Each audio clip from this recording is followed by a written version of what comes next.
Welcomes to மாருதிஸ் kitchen. இன்னைக்கு நம்ம வெண்டைக்காயவும் பயரையும் வச்சு எப்படி குழம்பு வைக்கிறதுங்கிறது பார்க்கலாம்.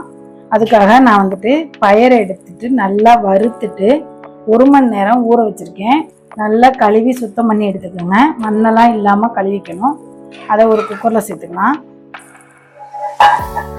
சேர்த்துட்டு கொஞ்சமாக தண்ணி ஊற்றிக்கலாம். ஏன்னா இந்த தண்ணியை தான் நம்ம குழம்புக்கு யூஸ் பண்ண போகிறோம், வேஸ்ட் பண்ண போகிறது இல்லை. அதனால பயறு மூழ்கிற அளவு மட்டும் கொஞ்சமாக தண்ணி ஊற்றிட்டு பயருக்காக ஒரு 1/2 ஸ்பூன் உப்பு சேர்த்துக்கோங்க.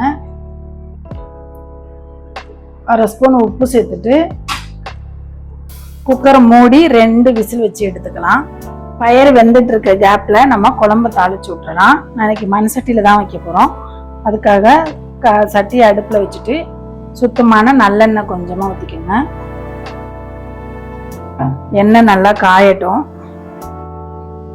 எண்ணெய் காஞ்சதும் ஒரு 1/2 ஸ்பூன் வெந்தயம் சேர்த்துக்கலாம்.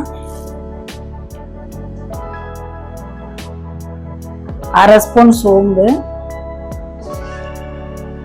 1/2 ஸ்பூன் கடுகு, ஒரு காஞ்ச மிளகாய் இதெல்லாம் போட்டு இதெல்லாம் நல்லா பொரியட்டும்.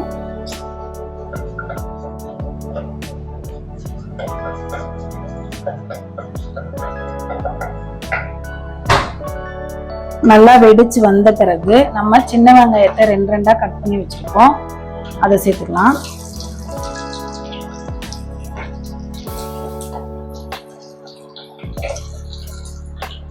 அது கூடவே பூண்டு உரிச்சு வச்சிருக்கோம். நமக்கு எந்த அளவுக்கு பூண்டு தேவையோ அந்த அளவுக்கு சேர்த்துக்கலாம்.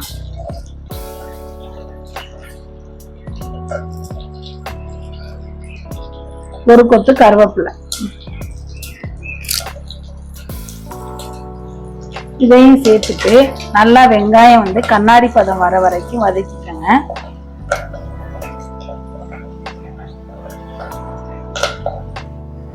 வெங்காயம் நல்லா நமக்கு வதங்கி வந்துருச்சு. இப்ப நம்ம ஒரு தக்காளி கட் பண்ணி வச்சிருக்கோம், அதை இதோட சேர்த்துக்கோங்க.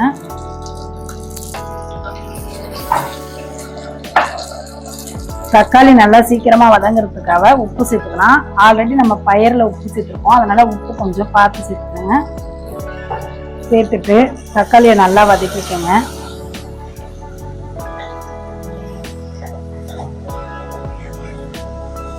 தக்காளி நல்லா வதங்கி வந்துருச்சு. இப்போ நம்ம கட் பண்ணி வச்சிருக்க வெண்டைக்காயை சேர்த்துக்கலாம். இது போல வெண்டைக்காயை கொஞ்சம் பெருசு பெருசா கட் பண்ணிக்கோங்க. நல்லா தொடச்சிட்டு சேர்த்துக்கோங்க.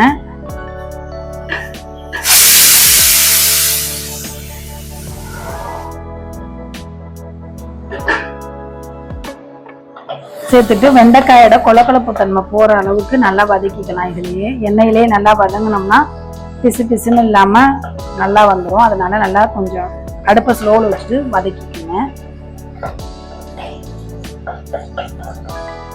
பாருங்க, வெண்டைக்காயில இது மாதிரி நூல் நூலா வரும். இந்த மாதிரி வராத அளவுக்கு நல்லா வதக்கிக்கணும்.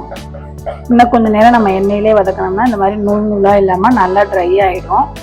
அந்த அளவுக்கு நல்லா வதக்கிக்கலாம்.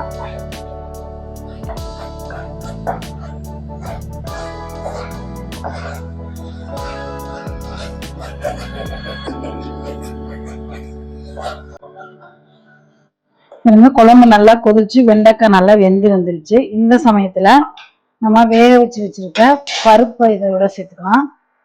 இந்த தண்ணி கூடவே அப்படியே சேர்த்துக்கலாம்.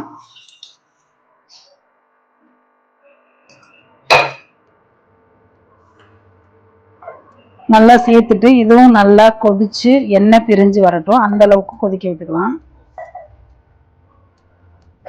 வெண்டைக்காய் நல்லா வதங்கி வந்ததுக்கு அப்புறமேட்டுக்கு மசாலா சேர்த்துக்கலாம். 1/2 ஸ்பூன் மஞ்சள் தூள், 1 ஸ்பூன் குழம்பு மிளகாய் தூள்,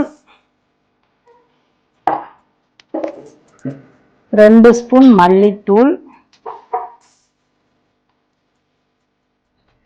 கலருக்காக ஒரு 1/2 ஸ்பூன் காஷ்மீரி சில்லி பவுடர் எல்லாத்தையும் சேர்த்துட்டு இந்த எண்ணெயிலே லைட்டா ஒரு பிரட்டிட்டுக்கோங்க.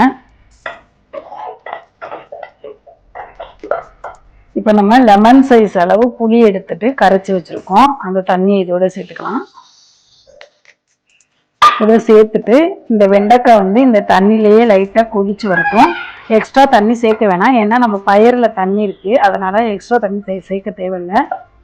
இதிலே லைட்டாக கொதித்து இந்த வெண்டைக்காய் வந்து வெந்து வரட்டும். நம்ம குழம்பு நல்லா கொதித்து எண்ணெய் பிரிஞ்சு சூப்பராக ரெடி ஆயிடுச்சு. அவ்வளோதான், ஃபைனலாக தேங்காய் வேணுங்கிறவங்க தேங்காய் அரைச்சி வச்சுக்கலாம், இல்லைன்னா தேவையில்லை. இன்னைக்கு நம்ம வீட்டு லஞ்சு சுட சுட சாதம்,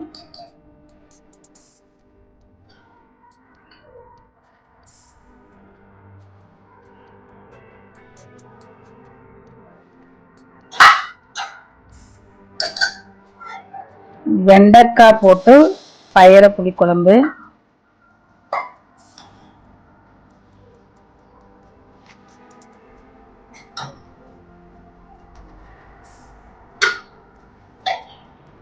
கோவக்காய் ஃப்ரை.